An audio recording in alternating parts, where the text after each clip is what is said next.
Here's how to enter diagnostic mode to run the recalibration cycle on any brand of vertical modular washing machine. Step 1. With the washer shut off and all indicator lights off, turn the control dial 1 complete rotation, 360 degrees, counterclockwise, stopping with the dial pointing straight up.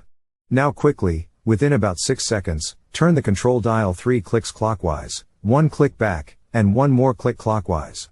Or, in other words, turn the control 3 clicks right, 1 click left, then 1 click right. All the green status lights blink when you successfully activate the diagnostic mode. If the status lights don't blink, try again and maybe try turning the knob a little faster, or slower.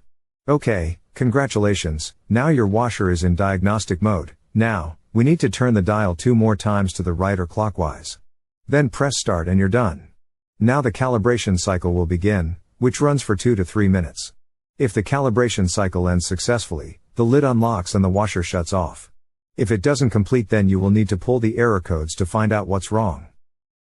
Here's how to enter diagnostic mode to retrieve error codes on any brand of vertical modular washing machine. Step 1. With the washer shut off and all indicator lights off, turn the control dial 1 complete rotation, 360 degrees, counterclockwise, stopping with the dial pointing straight up. Now quickly, within about 6 seconds, turn the control dial 3 clicks clockwise, 1 click back, and 1 more click clockwise. Or, in other words, turn the control 3 clicks right, 1 click left, then 1 click right.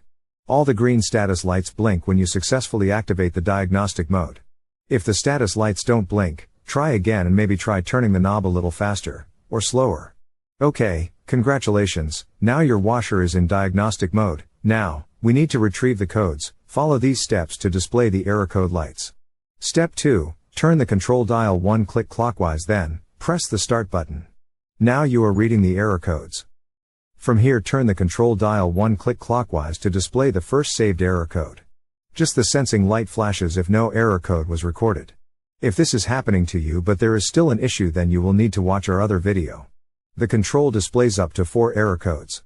Step 3. Read the error codes. Error codes for the VMW washers have 2 parts. The first is the letter F, followed by a number, and the second is the letter E, followed by a number as well. Which lights are illuminated indicate the numbers. The sensing light on indicates the letter F. The sensing light off indicates E. The wash light equals 8.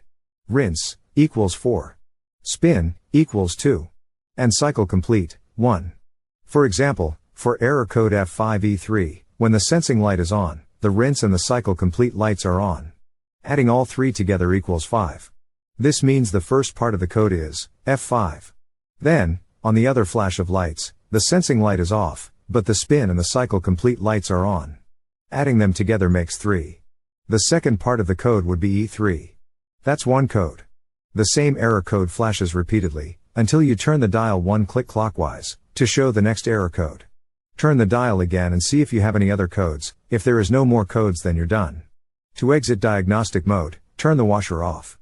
Now, you have your error code. Use these images in this video to look up your error codes. Look in your washer repair manual, or just Google top load washer error code and enter the code, and it should come up no problem.